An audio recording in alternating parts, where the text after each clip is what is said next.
लड़की ने अपनी एक्स-रे दृष्टि खोली। उसने देखा कि चालाक औरत किसी और के बच्चे की मां बनने वाली है, लेकिन वह औरत लड़की के सीईओ पिता के पीछे पड़ी थी। इसलिए लड़की ने अपने पिता को एक्स-रे दृष्टि देने के लिए एक मंत्र डाला। पिता ने तुरंत औरत की गर्भावस्था देख ली। सीईओ इतना गुस्से में आ गया कि खून उगलने लगा। लड़की ने तुरंत समझ लिया कि उसके पिता पर श्राप है। उसने एक विशेष गोली निकाली जो उसने पहले से तैयार कर रखी थी। जब सीईओ ने गोली निगली तो लड़की ने दूसरा मंत्र डाला और श्राप तोड़ दिया। श्राप टूटते ही सीईओ के 40 साल पुराने लकवे का इलाज हो गया। तभी उसे एहसास हुआ कि उसकी खोई हुई बेटी कोई साधारण इंसान नहीं है। अपनी गलती सुधारने के लिए सीईओ उसे रत्नों की नीलामी में ले गया। सबसे पहला पत्थर एक बड़ा बिना तराशा हुआ पत्थर था। कहा गया कि उसमें दुर्लभ नीला नीलम है। सभी ने इस बात पर विश्वास कर लिया क्योंकि सतह पर हरे रंग का धब्बा दिख रहा था। लड़की ने फिर एक्स-रे दृष्टि खोली।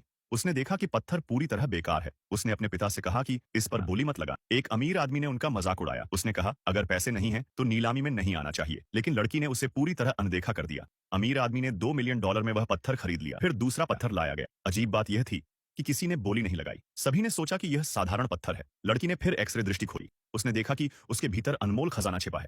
उसने तुरंत अपने पिता से बोली लगाने को कहा। सीईओ ने तुरंत $5 मिलियन की बोली लगा दी। अमीर आदमी फिर हंसा। उसने कहा, यह पत्थर तो $5 का भी नहीं है। तब लड़की ने $50 मिलियन की शर्त लगा। जिसकी बोली का पत्थर ज्यादा कीमती होगा वही जीतेगा। अमीर आदमी तुरंत मान गया। लड़की आत्मविश्वास से मंच पर चली गई। उसने जादू से अमीर आदमी का पत्थर काटा। भीतर सचमुच जेड निकला जिसकी कीमत कम से कम 20 मिलियन। अमीर आदमी खुश हो गया। लेकिन जैसे ही लड़की ने नीचे का हिस्सा काटा वह साधारण पत्थर निकला। अमीर आदमी हैरान रह गया। फिर भी उसे लगा कि वह जीत जाएगा। फिर लड़की ने अपना पत्थर काटा। सभी हैरान रह गए क्योंकि वह सचमुच साधारण पत्थर निकला। अमीर आदमी ने लड़की का जमकर मजाक उड़ाया। लेकिन तभी लड़की ने पत्थर में दूसरी कट लगाई। अगले ही पल सभी दंग रह गए क्योंकि उसमें से एक बेजोड़ रूबी निकली जिसकी कीमत कम से कम 100 मिलियन थी।